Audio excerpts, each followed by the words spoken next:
अच्छा, अब आप लोगों का ये नेक्स्ट टॉपिक है, फाइनल टॉपिक है आज का, बायो का। सेलुलर ऑर्गेनाइजेशन के एक सेल की ऑर्गेनाइजेशन किस तरह होती है।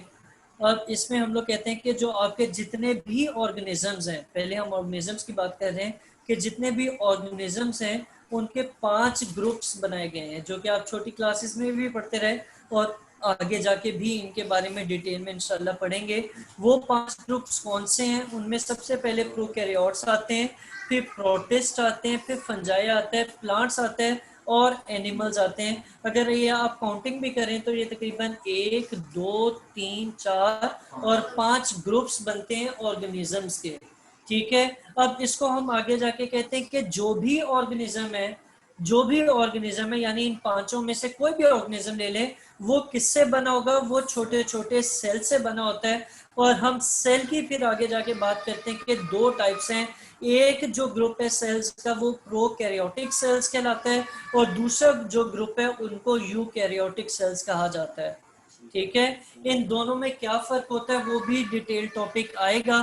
फिलहाल हम इसी को थोड़ा सा आगे लेके चलते हैं और यहाँ पर आपके ये उन्होंने बताया हुआ है कि लेवल्स ऑफ ऑर्गेनाइजेशन, जो टॉपिक हमने कल खत्म किया, ये उसी को थोड़ा सा उन्होंने बताया हुआ है कि शुरू में आपका जो बेसिक लेवल है वो क्या है, सेल, और फिर आगे स्ट्रक्चर्स हैं। लेकिन अगर हम अपने आसपास देखें तो हमें क्या नजर आते हैं? इंडिविजुअल नजर आता है। और जब इंडिविजुअल एक जैसे एक जगह पर एक स्पीशीज के इकट्ठे होते हैं तो उन्हें क्या कहा जाता है? पॉपुलेशन कहा जाता है। और फिर पॉपुलेशन मुख्तलिफ स्पीशीज, जैसे अगर आप ये कम्युनिटी में देखें, आपको ये भी बारहसिंगा भी नजर आ रहा है, एल्क भी नजर आ रहे हैं, ये माउंटेन कैट भी नजर आ रही है, रैबिट भी नजर आ रहे हैं, मंकी साहब भी नजर आ रहे हैं, उल्लू साहब भी नजर आ रहे हैं, दरख्त भी नजर आ रहे हैं, मुख्तलिफ किस्म के पौधे नजर आ रहे हैं। तो ये पूरी की पूरी एक क्या बन जाएगी?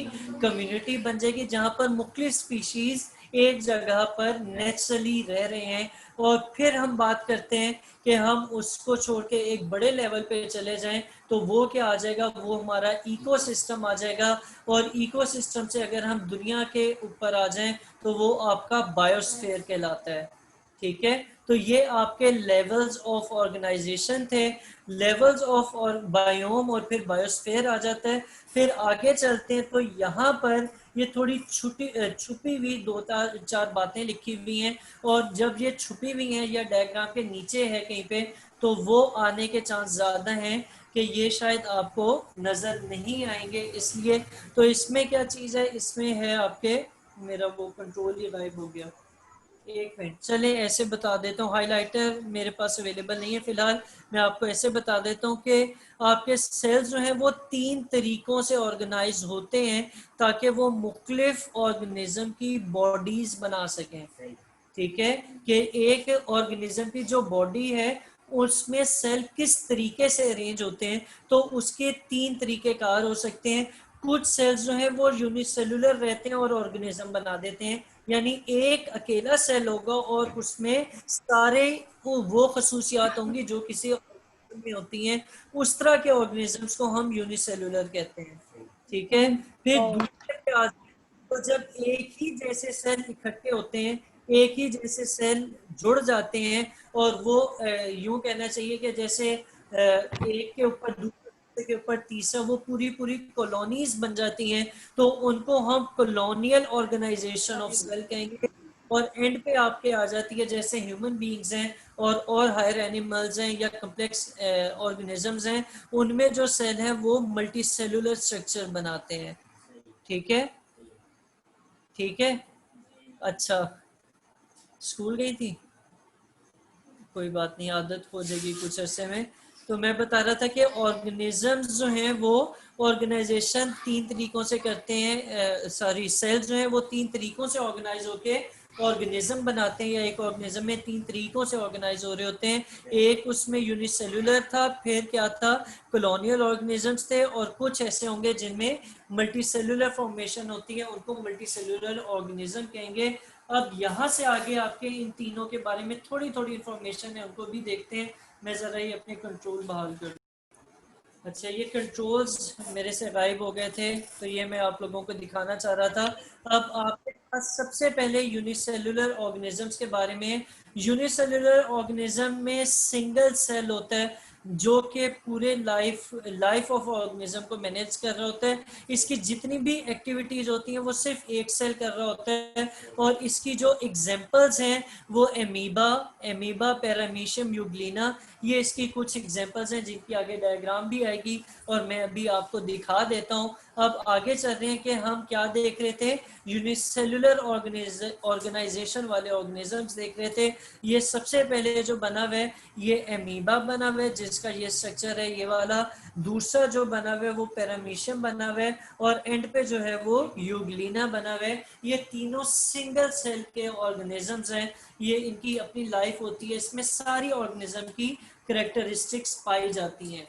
ठीक है, फिर दूसरी जो टाइप ऑफ ऑर्गेनाइजेशन थी, एक ऑर्गेनिज्म की बॉडी में जो सेल की ऑर्गेनाइजेशन होती है वो आपकी थी कॉलोनियल टाइप। कॉलोनियल टाइप में मैंने आपको बताया था कि एक ही किस्म के ढेर सारे सेल क्या होते हैं। तो इसमें काफी ज्यादा यूनिसेल्युलर, अच्छा एक मिनट, अब इसमें क्या होगा कि काफी ज्यादा यूनिसेल्युलर ऑर्गेनिज्म जब एक जगह पर रहते हैं और उनके दरमियान कोई डिवीजन ऑफ लेबर नहीं होती, यानी हर सेल, अब जैसे ये पहले क्या बने हुए एमीबा बना हुआ है, अगर ढेर सारे एमीबा एक ही जगह पर रहेंगे तो वो क्या कहलाएगी, कॉलोनियल टाइप कहलाएगी। और इस तरह के ऑर्गेनिज्म जो है वो इसका हर सेल जो है उसकी अपनी जो सारी फंक्शंस हैं वो चल रहे होते हैं और इसमें डिवीजन ऑफ लेबर नहीं होती, यानी हर सेल जो है वो अपने काम अपने फंक्शंस खुद कर रहा होता है, वो मिलके एक काम को तोड़ के हिस्सों में नहीं कर रहे होते। इसकी एग्जांपल अगर आप देखें तो वो वॉल्वॉक्स है, ग्रीन एल्गा जो पानी के अंदर ग्रीन कलर की काइसी होती है वो चीज है। और इसके अलावा एक कॉलोनी जो है या कॉलोनियल ऑर्गेनाइजेशन में ढेर सारे वॉल्वॉक्स सेल जो हैं वो मिलके एक कॉलोनी बनाते हैं। और इसमें फिर बताऊंगा एक बहुत इंपॉर्टेंट पॉइंट ये है कि हर यूनिसेलुलर ऑर्गेनिज्म में एक सेल की लाइफ दूसरे के ऊपर डिपेंड नहीं कर रही होती।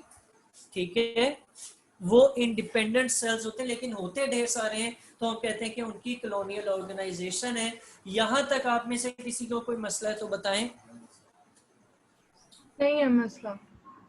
अच्छा, मुझे भी मसला नहीं था। अब आगे चलते हैं तो आपके तीसरी टाइप ऑफ ऑर्गेनाइजेशन है और ये आखिरी है। इसमें हम कहते हैं कि मल्टी सेलुलर ऑर्गेनाइजेशन है। इसमें ऑर्गन सेल्स जो हैं, एक टाइप ऑफ सेल टिश्यूज बनाते हैं, टिश्यू से ऑर्गन्स बनते हैं, ऑर्गन से ऑर्गन सिस्टम बनते हैं, ऑर्गन सिस्टम से एक इंडिविजुअल बनता है। तो मल्टी सेलुलर ऑर्गेनिज्म में एक से ज्यादा टाइप ऑफ सेल्स इकट्ठे होके ऑर्गेनिज्म बना रहे होते हैं। और इसकी जो आपके केस में एनिमल्स में फ्रॉग एग्जांपल हम देखने जा रहे हैं और प्लांट्स में मस्टर्ड को देखेंगे। मस्टर्ड सरसों को कहा जाता है, तो सरसों को देखा जाएगा कि उसमें किस तरीके से मल्टी सेलुलर ऑर्गेनाइजेशन होती है।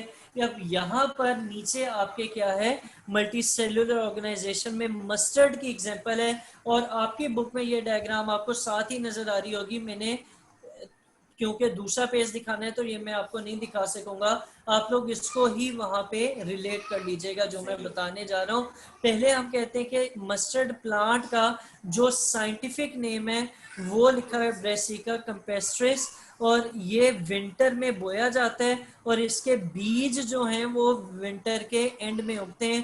प्लांट बॉडी जो है इसको वेजिटेबल के तौर पे इस्तेमाल, साग बनाया जाता है, साग जो है वो सरसों का साग, उसके प्लांट की बॉडी को इस्तेमाल किया जाता है और इसके बीज जो हैं उससे ऑयल निकाला जाता है, जैसे सरसों का तेल है वो, इसी की मस्टर्ड की ही बात हो रही है। और इसके जो सारे ऑर्गन्स हैं उसको हम दो ग्रुप्स में डिवाइड करते हैं। ठीक है, with respect to their functions, उनके फंक्शंस के हिसाब से उसके दो ग्रुप्स बनाते हैं। इसमें रूट, स्टेम और ब्रांचेस, लीव्स जो हैं ये सारे के सारे वेजिटेटिव ऑर्गन्स कहलाते हैं। और फ्लावर्स जो हैं ये इसके रिप्रोडक्टिव पार्ट्स हैं, क्योंकि अच्छा वेजिटेटिव ऑर्गन्स वो ऑर्गन्स हैं जो कि उसकी रिप्रोडक्शन या सेक्सुअल रिप्रोडक्शन में बिल्कुल भी इन्वॉल्व नहीं होते, अपना हिस्सा या अपना रोल प्ले नहीं करते। जबकि जो रिप्रोडक्टिव पार्ट है वो आपके फ्लावर्स होते हैं, क्योंकि वो सेक्सुअल रिप्रोडक्शन में या फ्रूट्स बनाने में और सीड्स बनाने में अपना रोल प्ले कर रहे होते हैं।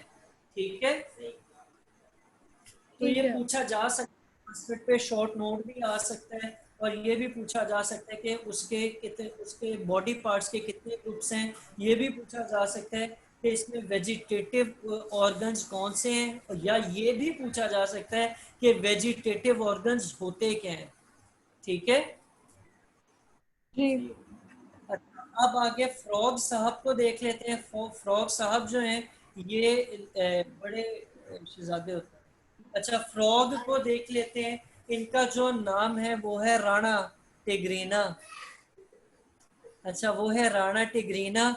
और इसमें जो सेलुलर ऑर्गेनाइजेशन है वो मल्टी सेलुलर ऑर्गेनाइजेशन होती है। इसकी जो बॉडी है उसमें मुख्तलिफ ऑर्गन सिस्टम्स पाए जाते हैं, और हर ऑर्गन सिस्टम जो है वो उसके अंदर उसके रिलेटेड ऑर्गन्स मौजूद होते हैं। यानी डाइजेस्टिव सिस्टम है तो उससे रिलेटेड ऑर्गन्स यकीनन फ्रॉग के अंदर मौजूद होंगे। जितने भी ऑर्गन्स हैं उनके अंदर एक खास किस्म के टिश्यूज मौजूद होते हैं। जैसे उसमें एपिथेलियल टिश्यूज आ जाते हैं, ग्लैंडुलर टिश्यूज आ जाते हैं, मस्कुलर और नर्वस टिश्यूज आ जाते हैं। फिर आगे चले तो कुछ ऑर्गन्स या ऑर्गन सिस्टम फ्रॉग के जो हैं वो आगे पूरे एक प्रैक्टिकल है उसमें वो बताए जाते हैं या बताए जाएंगे। ठीक है, आप लोगों को पता नहीं एफएससी में तो ये कंफर्म होता है, मैट्रिक में मेरा ख्याल है इन्होंने इंक्लूड किया था कि एक जिंदा राणा साहब होते हैं, राणा टिग्रीना। आप उसको क्या करते हैं, काटते हैं और उसके मुख्तलिफ ऑर्गन्स को स्टडी करते हैं, और कुछ लोग इसमें बेहोश भी हो जाते हैं, बच्चियां खास तौर पे। ठीक है। ठीक है। अच्छा, यहाँ तक कोई मसला है तो बताएं। ये चैप्टर है और अनकरीब इसका टेस्ट होगा, एक दिन पहले बताऊंगा। जो पढ़ाया है कम से कम वो प्रिपेयर करें। इससे मुराद पता है क्या है कि वो हिरा ने तो नहीं पढ़ा हुआ, आप लोगों ने सब पढ़ा हुआ है। ठीक है।